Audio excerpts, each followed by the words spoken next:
Does your party of level 1s, fresh out of the tavern, absolutely blast through their first encounters with kobolds? Are your crafty, dungeon-dwelling dragonkin minimized to nothing more than easy XP and cannon fodder? Welcome to Monster Mechanics, and we're here to help your kobolds reach their true potential and prove that they're more than just scaly bumps in the road for your party of murder hobos. Hello adventurers, welcome to Monster Mechanics. Today we're going to explore the ins and outs of playing one of the most cunning and crafty creatures in Dungeons & Dragons, the Kobold. Kobolds may be small and physically weak, but they make up for it with their cleverness and teamwork. Let's break down how to effectively use a Kobold in combat to challenge your players and make encounters exciting. First, let's take a look at the Kobold's stat block. With an armor class of 12 and only 5 hit points, Kobolds are fragile. Their ability scores highlight their weaknesses in strengths, low strength and constitution, but decent dexterity, which aids in their attacks and defense. One of their key advantages is dark vision, which allows them to see up to 60 feet in the dark. However, this also comes with sunlight sensitivity, which gives them disadvantage on attacks and sight-based perception checks in sunlight. To play a Kobold effectively, you need to focus on their strengths, pack tactics, and their penchant for traps. Pack tactics give Kobolds advantage on attack rolls if an ally is within 5 feet of the target, which means that Kobolds should always fight in groups to maximize this benefit. Kobolds have two main attacks, the dagger for close combat and the sling for ranged attacks. Both attacks have +4 to hit, dealing 1d4 plus 2 damage. Use the sling to harass players from a distance, and switch to the dagger when engaging in melee, especially if other kobolds are nearby to trigger pack tactics.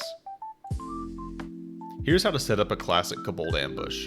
Position several kobolds in hiding spots along a corridor. As the players pass through, the kobolds spring their attack. The first kobold's attack with its sling from a distance, drawing the player's attention.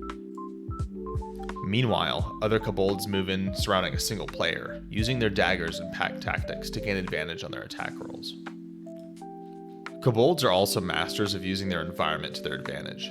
Set up traps in areas where the players are likely to tread, like pit traps, snare traps, and tripwires. These traps can often soften up the players before the kobolds attack, or can be used to divide and isolate players during combat. Let's watch a scenario where kobolds use traps in terrain. The players enter a dungeon room filled with hidden pit traps and tripwires. As the first player triggers a tripwire, a hidden kobold releases a rockfall trap.